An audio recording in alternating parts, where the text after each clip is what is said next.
Let's talk about the Snoway plow wiring. This wiring is for one of the earlier versions, which was called a Predator. This had a 9-pin round connector that connected the plow to the truck, and this will be your complete wiring. This section I have here is actually what goes into the cab and connects to your controller on that end. This end will end up getting plugged in to here on your main harness. So we're gonna end up putting this into a Dodge Ram here to just plow my own driveway. I have a decent plow, and we're planning on putting this on this Dodge Ram 3/4 ton. Fairly simple, just like your Westerns and Myers. It's actually not that hard to do. You have a solenoid. One end will connect to the battery. Obviously the other end goes directly to the plow. And your controller harness will hook up into that. Now I've done quite a few of these. The best thing to do is remove the driver's side headlight. And I like to wire everything behind the headlight. There's plenty of room. So here is the circuit breaker. I mounted it right to here, so it doesn't interfere with any of the turbo hoses. If I need to install them, take them off, what have you. Anyhow, so there's your circuit breaker. I have the solenoid itself, which is behind the bumper here, lower.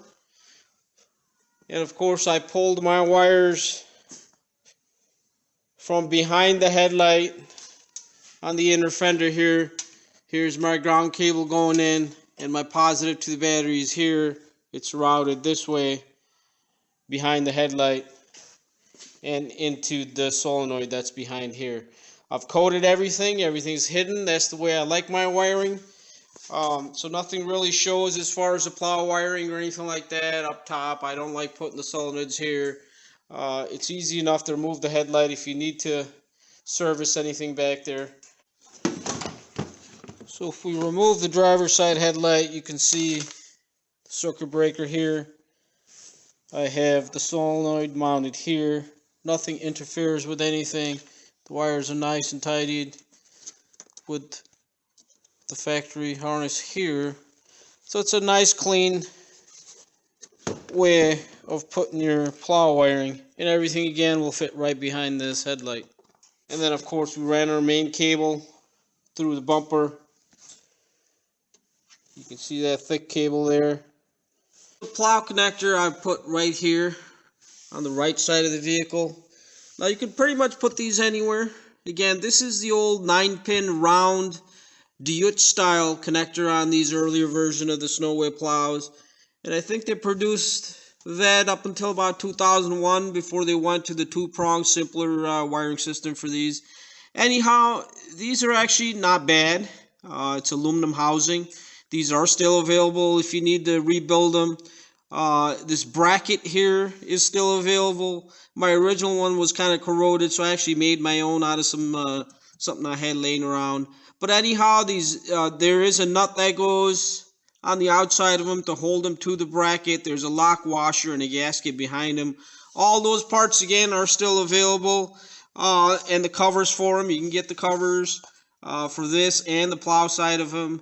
I will try to leave the link to all these parts and the numbers, part numbers. That way if you're looking for any of the parts for these to rebuild the original harness, they are still available. Again, I'll list them in the description. So that installation there is complete. And as far as the wires into the cab for the controller, I'll run them along this big wiring harness here. This is where your master clutch would be if you had a manual trans. But that was a perfect place to run this wire through. Being this is kind of an older plow, so the wiring was really thick. I needed a bigger hole.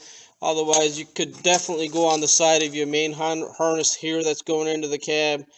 But I didn't want to rip up that boot, so I ended up drilling a hole right where your clutch would be.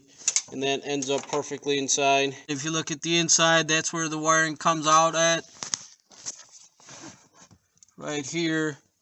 Now I've got it zip tied here, and here's my connectors going to my controller here. So that actually works out pretty good. Easy enough to do. I do like that clean look. Everything's wrapped, everything's nicely secured, so you're not going to have any loose connections or issues as you're plowing. I don't have the light bar on this plow, so I don't have the light harness, the plow light harness or anything for this, so I don't need to worry about any of that. I'm not going to run lights. Wouldn't be too hard to do if you had to. So we'll see how this plow functions on this big truck. Again, we're not doing any commercial plowing. This is just a plow private driveway. Next thing, we'll go ahead and secure our plow mount and test this plow out. Thank you for watching.